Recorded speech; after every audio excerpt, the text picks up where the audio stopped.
Ever wondered what really matters in life and how we should prioritize our tasks? It's a question that plagues us all, especially in this fast-paced modern world where every moment counts. Life can be a flurry of tasks, just like Martha's, leaving us to question if we're focusing on what truly matters. In the midst of this whirlwind, the biblical story of Martha and Mary offers a unique perspective. So, let's delve into the Gospel of Luke to find an answer to this. In a small village, Jesus was received in the home of a woman named Martha. Martha, a woman of hospitality and goodwill, was the type who believed in the beauty of service. She was occupied with the many tasks that come with hosting, her hands constantly busy, her mind filled with the details of perfecting her service to her esteemed guest. In the same house, her sister Mary chose a different path. Instead of joining Martha in the flurry of preparations, Mary chose to sit at the feet of Jesus, soaking in his teachings, absorbing his wisdom, and relishing the peace that came from his presence.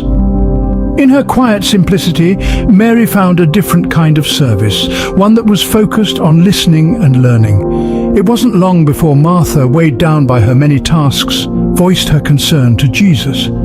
"Lord," she said, her voice laced with frustration and a hint of desperation, "don't you care that my sister has left me to serve alone? Please ask her to help me." It was a plea for fairness, a cry for help, a request for understanding. Jesus, in his infinite wisdom, responded not with judgment, but with a gentle reminder. "Martha, Martha," he began, his voice soothing, his words filled with love. "You are worried and upset about many things. You are burdened by your tasks, troubled by your responsibilities, but only one thing is needed." And then came the revelation that would forever change Martha's perspective. "Mary has chosen the good part," Jesus said, his words hanging in the air, a testament to the depth of his understanding. "She has chosen to listen, to learn, to be present. And this choice, this good part she has chosen, it will not be taken away from her." Jesus gently reminded Martha that Mary had chosen the good part, a thing which will not be taken away from her. In this story, we see the contrast between the active service of Martha and the contemplative listening of Mary, both forms of devotion, yet only one being the needful thing in the eyes of Jesus. Now let's unpack the meaning of this seemingly simple story. At first glance, we have two sisters, Martha and Mary, who represent two different approaches to life. Martha is busy with the things of the world, the physical tasks that need to be done, while Mary sits at the feet of Jesus, absorbing his word. Martha's actions aren't wrong in themselves. In fact, serving others is often a commendable act of love. But Martha's focus on her work to the point of distraction, her worry over the many tasks, is what Jesus gently rebukes. In contrast, Mary chooses a different path. She opts to sit at the feet of Jesus, to listen and learn from him.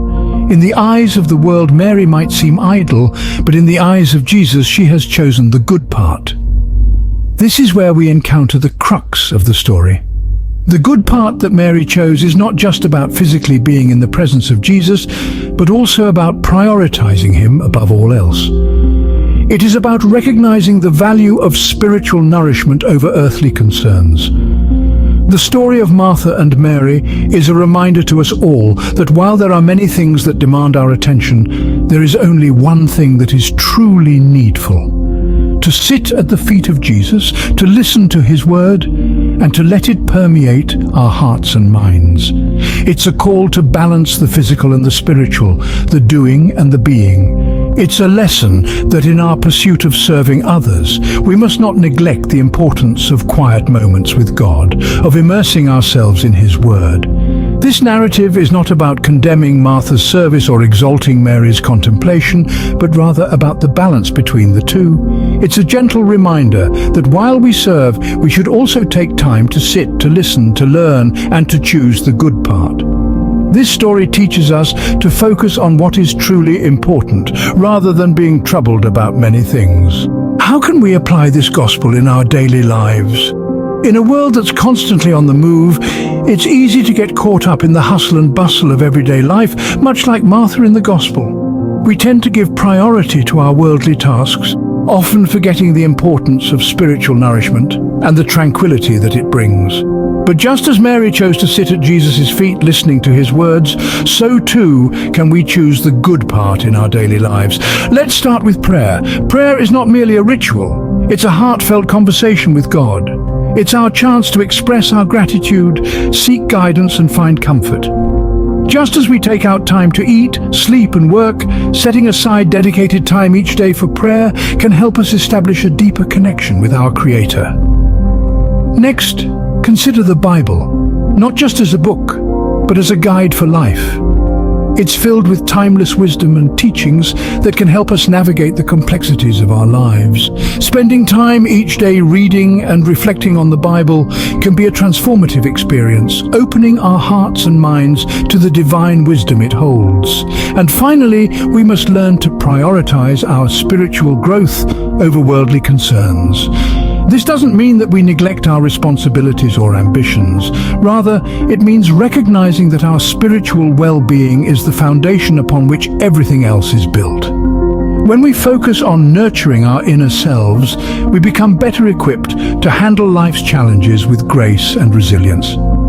So, in essence, applying the gospel in our daily lives involves making conscious choices, choosing to pray, choosing to delve into the Bible, and choosing to prioritize our spiritual growth.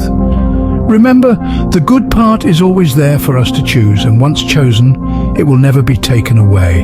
In the hustle and bustle of life, it's easy to become careful and troubled about many things. Today's gospel reminds us, through Martha and Mary's story, that amidst our daily duties we should not lose sight of what's truly important, listening to God's word. Just like Mary, let's prioritize learning from Him, for this is the good part that will never be taken away. As we go about our days, may we always remember to choose the good part, for it is the one thing that truly matters.